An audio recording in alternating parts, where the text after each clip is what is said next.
NRC મુદ્દે મમતાએ PM મોદીને લખ્યો પત્ર, લખ્યું કે લોહી આપીશું પણ એનઆરસીનો અમલ નહીં કરીએ। ભાજપ પર આરોપ લગાવતા મમતા બેનર્જીએ કહ્યું કે હું ભાજપને પૂછવા માંગુ છું કે તેઓ આ ગંદી રમત કેમ રમી રહ્યા છે। તેઓ લોકોના લોકતાંત્રિક અધિકારો, લાભાર્થીઓના અધિકારો છીનવી રહ્યા છે। અમે બંગાળમાં એનઆરસી લાગુ કરવાના નથી, યાદ રાખો, અમે અમારું લોહી આપવા માટે તૈયાર છીએ, પરંતુ અમે પશ્ચિમ બંગાળમાંથી કોઈ વ્યક્તિને બાકાત રાખવાના નથી।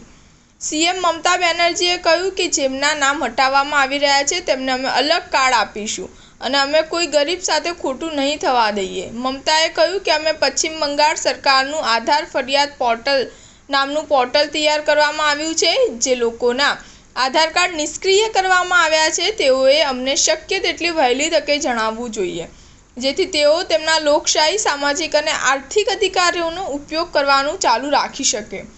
મમતા બેનર્જીએ વડાપ્રધાન મોદીને પત્ર પણ લખ્યો છે। પીએમ મોદીને લખેલા પત્રમાં તેણીએ કહ્યું છે કે હું પશ્ચિમ બંગાળમાં આધાર કાર્ડને બેદરકારીથી નિષ્ક્રિય કરવાની સખત નિંદા કરું છું, ખાસ કરીને એસસી, એસટી અને ઓબીસી સમુદાયોને નિશાન બનાવીને।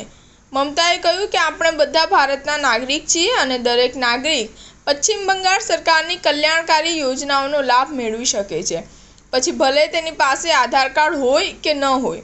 સ્ટાર ન્યૂઝ 7 હંમેશા સચ્ચાઈની સાથે।